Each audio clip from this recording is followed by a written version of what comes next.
महिलांवरती ज्या अत्याचाराच्या घटना या महाराष्ट्रामध्ये वारंवार होताना आपण बघतोय आणि त्यांना न्याय मिळायला जो उशीर होतो आहे, इथे कुठेतरी गृह विभागाकडनं दुर्लक्ष होतंय किंवा पोलीस यंत्रणेकडनं दुर्लक्ष होतंय का? ज्या व्यक्तीने आता हा गुन्हा केलेला आहे नरसंची घटनेमध्ये, तो पॅरोलवरती होता, तर तिथे पोलीस यंत्रणेचं त्याच्यावरती लक्ष नव्हतं का?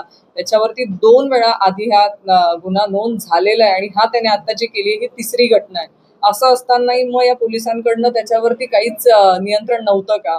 अनेक ठिकाणी असंही लक्षात येतं की जिथे महिलांवरती अत्याचार होतात त्या पोलीस स्टेशनपर्यंत तक्रारी नोंदवायला जातात, पण त्यांना पोलिसांकडनंच दबाव आणला जातो, पोलिसांकडनं त्यांची तक्रार घेतली जात नाही आणि कसंही करून ते प्रकरण दाबण्याचा प्रयत्न होतो आणि त्या महिलेला परत घरी पाठवण्याचा प्रयत्न केला जातो. अशा वेळेस अशाही होतात घटना की त्या महिलेवरती तक्रार तो नोंदवली जाते, पण आरोपीला फरार व्हायला वेळ दिला जातो. आरोपी फरार झाल्यानंतर तो आरोपी सापडतच नाहीये असं म्हणूनही देखील पोलीस यंत्रणेकडनं दुर्लक्ष केलं जातं. अशा अनेक उदाहरणं आम्ही देऊ शकतो की या अनेक गोष्टींमधून महिलांना जावं लागतंय आणि म्हणून महिलांवरती अत्याचार झाला ना तरी महिला पोलीस स्टेशन पर्यंत जाऊन अनेक महिलांची हिंमत होत नाही तिथे तक्रार नोंदवण्याची, कारण त्यांना न्याय मिळत नाही.